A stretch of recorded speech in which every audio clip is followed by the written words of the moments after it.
RCB ತಂಡಕ್ಕೆ ಸರ್ಕಾರದಿಂದ ಸನ್ಮಾನ ನಂತರ ಚಿನ್ನಸ್ವಾಮಿ ಸ್ಟೇಡಿಯಂನಲ್ಲಿ ಸಂಭ್ರಮಾಚರಣೆ ನಡೆಯುತ್ತೆ. ಈ ಭಾಗದಲ್ಲಿ ಸಂಚಾರ ವ್ಯತ್ಯಾಸ ಆಗುತ್ತೆ.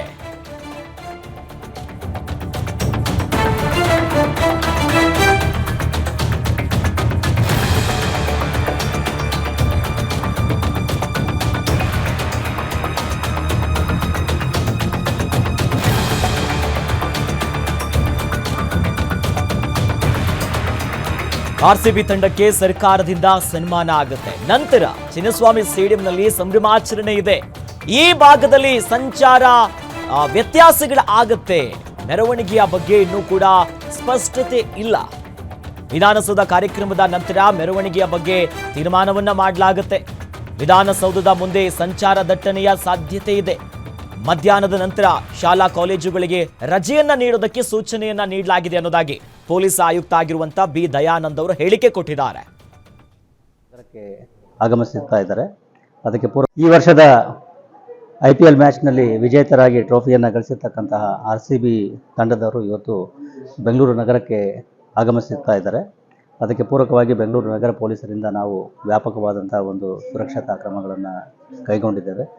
ತಮಗೆಲ್ಲ ಗೊತ್ತಿರುವ ಹಾಗೆ ನಿನ್ನೆ ರಾತ್ರಿಯೂ ಕೂಡ ಮ್ಯಾಚ್ ಪಂದ್ಯಾವಳಿ ಮುಗಿದ ನಂತರದಲ್ಲಿ ಮತ್ತು RCB ಗೆದ್ದ ನಂತರದಲ್ಲಿಯೂ ಕೂಡ ಬೆಂಗಳೂರು ನಗರದಾದ್ಯಂತ ಎಲ್ಲ ಜನರು, ಮುಖ್ಯವಾಗಿ RCB ಫ್ಯಾನ್ಸ್ ಮತ್ತು ಇತರರೆಲ್ಲ ಒಂದು ಸಂಭ್ರಮಾಚರಣೆಯನ್ನು ಮಾಡಿದರು. ಆ ಸಂದರ್ಭದಲ್ಲಿ ಯಾವುದೇ ಅಹಿತಕರ ಘಟನೆ ನಡೆದಿಲ್ಲ. ಅದಕ್ಕಾಗಿ ನಾನು ಎಲ್ಲ ಬೆಂಗಳೂರಿನ ಪ್ರಜ್ಞಾವಂತ ನಾಗರಿಕರಿಗೆ ಧನ್ಯವಾದಗಳನ್ನು ಮತ್ತು ಅಭಿನಂದನೆಗಳನ್ನು ಹೇಳಲಿಕ್ಕೆ ಇಷ್ಟಪಡ್ತೇನೆ.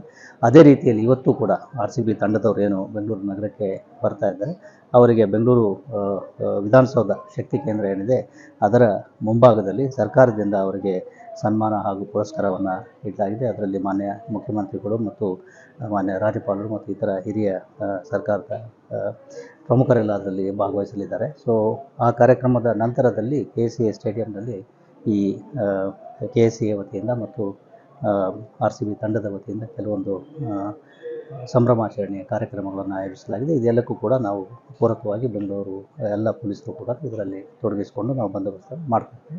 ಬಹುಮುಖ್ಯವಾಗಿ ನಮಗೆ ಇರ್ತಕ್ಕಂಥದ್ದು ಸಂಚಾರ ನಿಯಂತ್ರಣ. ಎಷ್ಟು ದೊಡ್ಡ ಸಂಖ್ಯೆಯಲ್ಲಿ ಜನ ಇಲ್ಲಿ ಸೇರಿದ್ರೆ ಕೇಂದ್ರ ಭಾಗದಲ್ಲಿ ಸೊ ಸಂಚಾರ ನಿಯಂತ್ರಣ ಸ್ವಲ್ಪ ವ್ಯತ್ಯಯ ಆಗ್ತಕ್ಕಂಥ ಸಾಧ್ಯತೆ ಇದೆ. ಅದಕ್ಕೋಸ್ಕರ ಎಲ್ಲ ಸಾರ್ವಜನಿಕರಲ್ಲಿ ನಾವು ಮನವಿ ಮಾಡಿದ್ದೇವೆ, ಆದಷ್ಟು ಪಬ್ಲಿಕ್ ಟ್ರಾನ್ಸ್ಪೋರ್ಟನ್ನು ಉಪಯೋಗಿಸಿ, ಅಂದರೆ ಮೆಟ್ರೋ ಇರ್ಬೋದು ಅಥವಾ BMTC ಇರ್ಬೋದು, ಅದನ್ನು ಉಪಯೋಗಿಸಿ ತಾವು KCA ಸ್ಟೇಡಿಯಂಗೆ ಅಥವಾ ಇದಕ್ಕೆ ಬಂದರೆ ಅನುಕೂಲ ಆಗ್ತದೆ ಅಂತ ನಾವು ಸೂಚನೆಗಳನ್ನು ಕೊಡ್ತಾ ಇದ್ದೀವಿ.